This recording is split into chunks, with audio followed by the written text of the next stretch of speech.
You'll never be our dad. You just pay the bills. Those were the words that finally made me see the truth. My name is Daniel. I'm 45 years old, and this is the story of how loving a family that didn't want me almost destroyed my life, and how learning to say enough was the most liberating thing I've ever done. When I met Laura, I was 38. She was 36, divorced, with 2 teenagers, Mariana, 14, and Lucas, 12. I was working as a maintenance manager at a mid-sized company, living alone in a 2-bedroom apartment, dreaming of building my own family. Laura had that glow of a woman who had been through a lot, but still carried a strength in her eyes that could move mountains. And I, naive as I was, thought I could be part of the whole package. Her and the kids. I thought love was enough. I was wrong. After 1 year together, I made what I thought was a grand gesture. I sold my apartment, used all my savings, and made a down payment on a spacious house with 4 bedrooms, a yard, and plenty of room so everyone could feel comfortable. The deal was simple. I would cover the big expenses, the mortgage, larger bills, the family car. Laura would handle smaller expenses, groceries, clothes. At that moment, I truly believed we were building something solid, that I was finally achieving my dream of having a family. In the first month, everything seemed perfect. Lucas called me Dan, a warm nickname. Mariana showed me her school projects and asked for my opinion. I picked them up from practice, fixed broken bikes, built a study desk. I even set up a little music corner for Mariana, who dreamed of playing guitar. I didn't want to replace their father, but I wanted to be someone present and stable. But that good phase didn't last as long as I expected. At first, it was small things. Mariana rolled her eyes whenever I suggested something. Lucas stopped calling me Dan and went back to using my full name, cold and distant. Laura said it was normal. Teenagers, hormones, divorce trauma. I believed her. I kept paying, helping, giving in. But ingratitude grew like a crack in a wall. Invisible at first, but impossible to ignore later. When Mariana wanted to enroll in an expensive music school, I paid.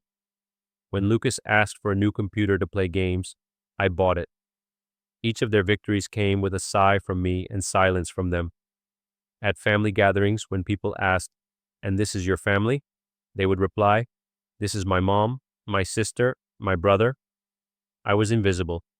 And even then, I continued, because I thought love and sacrifice, sooner or later, would bring respect. That was my biggest mistake. 3 years later, Laura and I got married. I thought, now they will accept me. But during the wedding itself, I overheard Mariana whispering to her cousin, "He pays for everything, so it makes sense Mom married him." Not, "He loves us," not, "He's good to us," just, "He pays." That hurt. But I still didn't have the courage to face the truth. Until one day I came home early and heard them in the kitchen. Lucas said, "Daniel thinks he's our dad. How embarrassing." Mariana replied, "He acts like he owns the house. He just pays the bills." And they both laughed like I was some kind of joke. I stood in the hallway, with a pain in my chest I'll never forget. At that moment, something inside me died. A few weeks later, during dinner, I asked Lucas to put his phone away. He raised his head and said, "You're not my dad. You don't get to tell me what to do." Mariana added, "Exactly. This isn't even your house. It's ours." Laura stayed silent. I took a deep breath and simply replied, "You're right. I really do need to know my place." In the following days, I started organizing everything: spreadsheets, receipts, bills, transfers. I realized that in 5 years, I had spent more than the equivalent of $50,000 on that family. It wasn't just money, it was time, energy, love. But when I presented everything to Laura, along with my decision to leave, she cried and begged, "You can't abandon us." I answered, "I'm not abandoning you.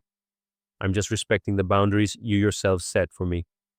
I canceled accounts, sold my share of the house, and moved into a small apartment. In the first few months, they felt it. Internet cut off, car without insurance, music school canceled. That's when the messages started coming. Sorry, Daniel. We didn't mean it, but it wasn't real regret. It was just mourning the end of their easy life. I was tired of being the invisible man who pays for everything. And it was in that solitude that I discovered something essential. You cannot buy respect.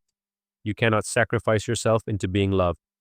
Love that is not reciprocated is just self-destruction. Months later, I met someone who values me, who sees who I am beyond my wallet.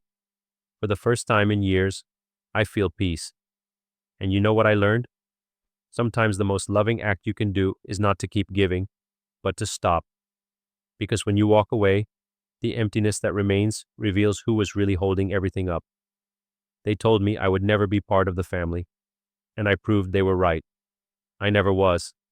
And that's okay, because today I know where my place is, beside those who respect me. And you?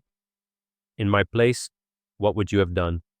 Would you leave everything behind or keep trying? Leave your thoughts in the comments. If this story spoke to you, hit the like button and subscribe, because we have many more stories of life, hard choices, and lessons no one forgets.